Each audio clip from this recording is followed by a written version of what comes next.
Hello there, in this video I will be once again trying polymer clay, but this time I have the right tools. I went back to the Dollar Tree and grabbed some of the cookie cutters and some extra clay. The Dollar Tree had two sets of cookie cutters. One set had some arches, a circle, and a little half circle, and the second one had some leaf shapes and teardrop shapes.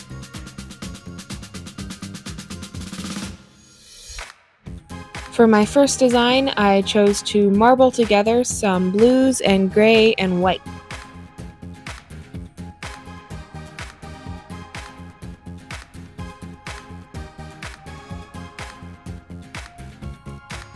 The marbling on this one turned out really pretty. One mistake I kept making was to not add parchment paper to the top of the clay. There's parchment paper underneath, but I didn't add it on top, so rolling it out kept making it sticky and making it stick to the roller. So eventually I learned that I need to use parchment paper or plastic to roll it out, but for now I keep making that mistake. I cut this one out with the largest teardrop and the smallest teardrop. Another thing I learned is that I should have been cutting out the shapes on the parchment paper I was going to bake it on, because I kept having to pick them up and put them onto different pieces of parchment paper, and that just kept misshaping them. So again, eventually I figured stuff out that I need to have the thing I'm going to bake it on underneath it immediately, not afterward. I went ahead and used the excess clay to make another pair of small and large teardrops, because I will be turning these into earrings. And I eventually turned most of the clay in this video into earrings.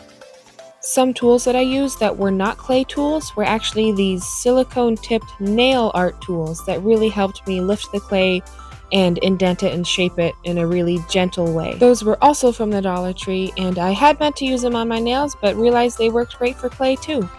With the very last of the excess blue marbled clay, I made two little leaf shapes, and with the very last of it, I turned it into a tiny bead. Here's all of that blue marbled clay finished. Next, I took some pastel blue, pink, and purple clay, chopped them into tiny pieces, and then marbled them together.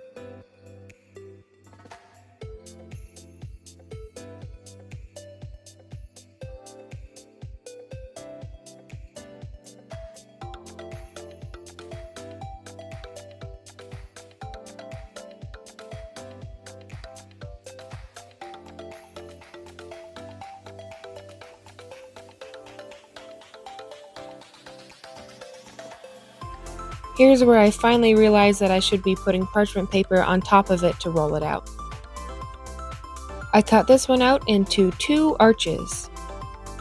I know that arch designs are really in right now, like arch earrings, arch decor, with usually like a few colors in it, not really rainbow colors, just kind of pastel or beige colors, and I don't understand that trend at all. I don't get it. I made the earrings because I know that they're trendy, but I just don't like the trend and I don't understand it at all. So if anybody could tell me why you like that, that would be great to know. Once again, with the last of the clay, I made some extra leaf shapes and a tiny bead.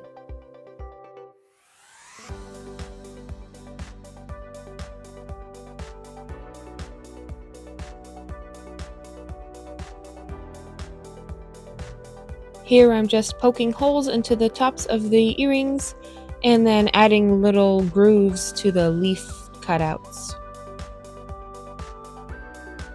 Here's the pastel earrings along with some extra ones I did with the green and some other little pastel teardrop ones.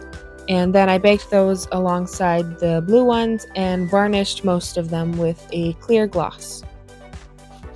Once everything was baked and all the varnish was dried, I added earring findings to them.